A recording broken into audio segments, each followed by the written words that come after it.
Now let's bring on the one and only Hall of Fame sports writer and sportscaster Grant Hall, joining us every Wednesday on Halftime. Grant, how you doing? Well, I'm doing well. I'm on the fourth hole of the Masters replay that I'm finally getting to watch on Sunday. I didn't get to watch much of it on Sunday in the media building, so I was out there for a lot of different things, and it's just a craziest day of golf I ever saw. I mean, Rory McIlroy had to win the Masters about 8 times, it felt like.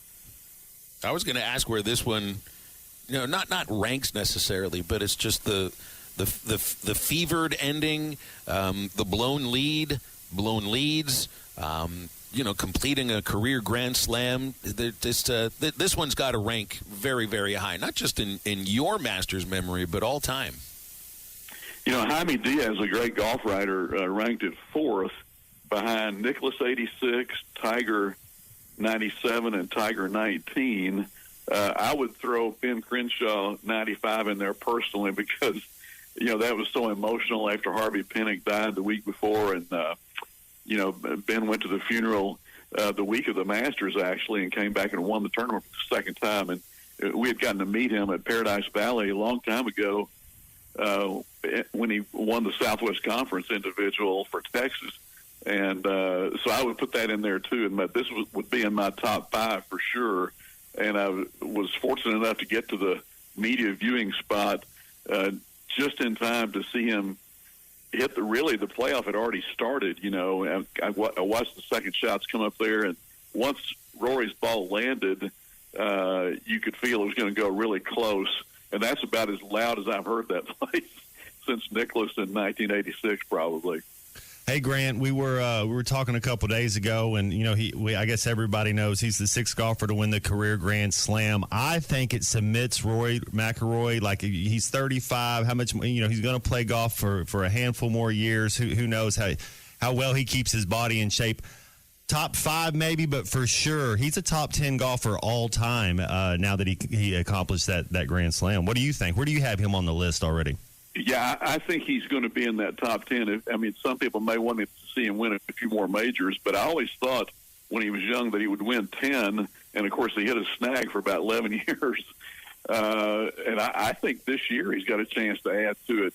Charlotte is a place where he's won 4 times, shot 62 there when he was about 20, 21 years old, I think. And so that's a good opportunity for him. Royal Portrush is, and even Oakmont. So who knows, maybe you could get, if he could happen to win at Charlotte, you could get some Grand Slam talk going again, which would be really fun. But he would be 36 years old by the time that would happen. Nobody's done the calendar year Grand Slam, right? Tiger missed it by 1, but made up for it by winning 4 in a row. Am I correct on that? Well, nobody since Bobby Jones. He won the impregnable quadrilateral, and back then it was considered to be the U.S. Open, U.S. Amateur, the British Open, and the British Amateur. And, of course, Bobby Jones stayed an amateur, and he won those 4. And then the modern Grand Slam, I think when Arnold came along, the people got the idea that he could do it, and he really, he and Jack both very much tried to do it. And then, of course, Jordan Spieth made a pretty good run a few years ago, and you're right, Tiger won the Tiger Slam, but not the calendar year Slam. Who's his main foil? When I think of Arnold Palmer, there's Jack Nicklaus. I think of Tiger Woods. I think of Phil. Yeah. Yeah. Who would be? Is it Bryson? I mean, it made sense. They're both. It's becoming Bryson. Bryson beat him at Pinehurst last year when Roy missed those 2 short putts down the stretch, and Bryson made that amazing bunker shot on the 72nd hole. And this was pretty good too. It flipped back and forth early on Sunday. And I really think the fact that Rory didn't talk to him, I think kind of bothered Bryson. I think he would rather have played with someone who was kind of chatty, during the final round. And I did see they had some interaction on the first tee, and Rory patted him on the shoulder, but that was about it. And they're just doing business from there. And, Rory wanted to get even for Pinehurst, and he did. And, maybe these two will go at it some more. And it's a great show for the fans when they do, because they both just bomb the ball. It's got to be. Now, I know you've gone to the Masters for a long, long time, but you also cover college athletics in a place where, just overall in college right now, it doesn't feel like it's just a free-for-all. I mean, we're trying to make sense of what college sports is and what it's going to be in the near future, and we're still waiting on a decision on this house settlement. But you go to a place like the Masters, and it's all about how things have been before. There have been a few changes here and there, major changes too, in who they've allowed to be a member of the club. But still, at the Masters, it's just kind of the same as it's been for a long time in so many different ways. And that's just got to be so much. You come back here and you're covering the Hogs and trying to make sense of college athletics, but you go to a place like the Masters once a year, and it just seems, I know for you and for a lot of people, and I'm not a golf person, but for me, the Masters it does make sense. And you can't imagine it changing from what it is right now and from what it has been. Yeah, and the reverence was there for the place in 1981 when I started going, but it has increased definitely through the years. The more each year gives you, another year of history, and especially this year now is one of the great finishes. So, college golf, you mentioned, is suffering a little bit right now. College golf coaches are not liking the way in which NIL is costing them some players. They've only got 6 or 7 on a roster, and if somebody comes in and pirates a couple, then that's not easy for them. But we're working our way through this NIL thing in every sport. Sam Pittman needs some more defensive backs. He said recently, probably 3 or 4 after the spring period is over. You've got the thing going on, in the midst of practice still. And so it's going to be really interesting to see in the next 5 years how all college sports navigate this thing.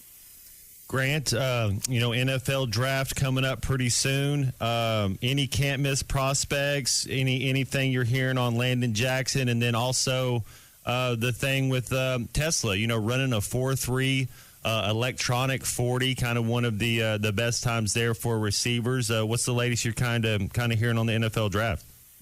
Well, I heard last night, Matt, that Jaxson Dart had slid down a little bit to maybe 16 to 18 or something in the first round. What do you think about him?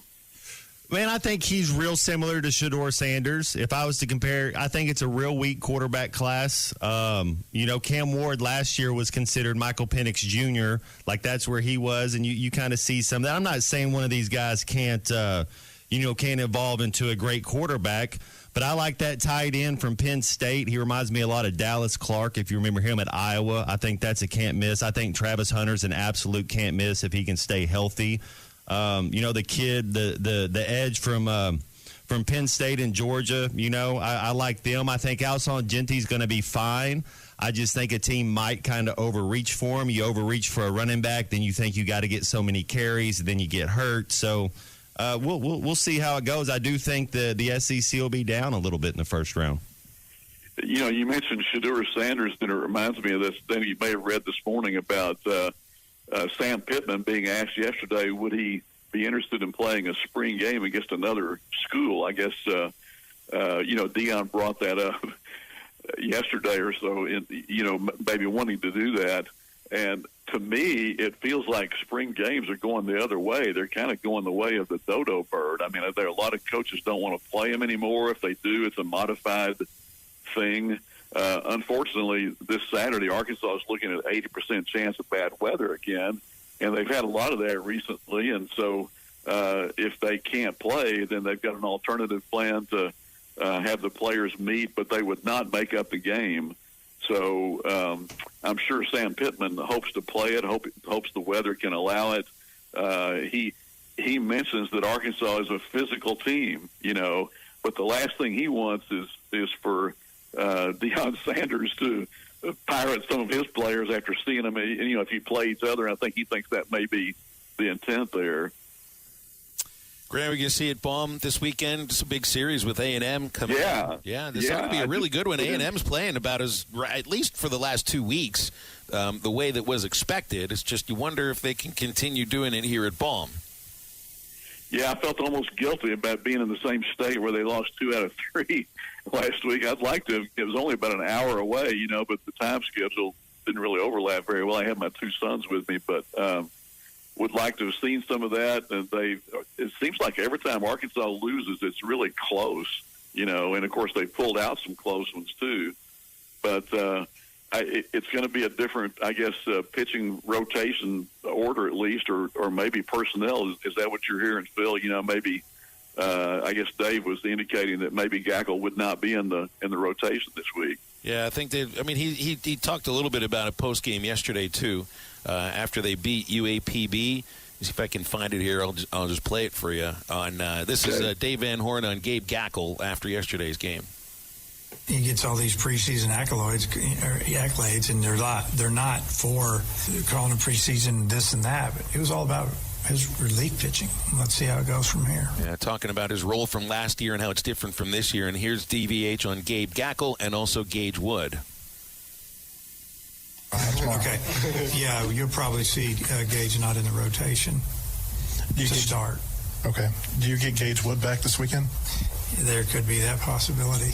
We'll know tomorrow for sure. So I don't think Wood will start. I think he'll pitch in relief to, coming off of this injury. But that doesn't mean that in a couple of weeks, if this next starter that is going to fill in for Gackle doesn't work out. And I think it's going to be Ben Bybee. That's my guess. I don't have any inside info on it. It just read the tea leaves, and that's the guy. But if it doesn't work with Bybee, I think they'd give Wood a shot, yes. Bybee's been good. He's been there before. For this team, Dave likes experience. I really was sad to see Nolan Sousa have that injury that I guess he's out for the season. But Arkansas does have some wiggle room, I think, with their offense. To me, Phil, the offense, and you saw it again with the Aloy brothers both hitting home runs last night, is pretty spectacular, and I think it's good enough to win at Omaha this year. You do wonder, with the amount of innings, the number of innings posted by the starters in these series is probably not as high as they would have liked this year. And that, to me, that's the big question. Can they get to Omaha and really do some damage there? I think the starting pitching needs to improve some.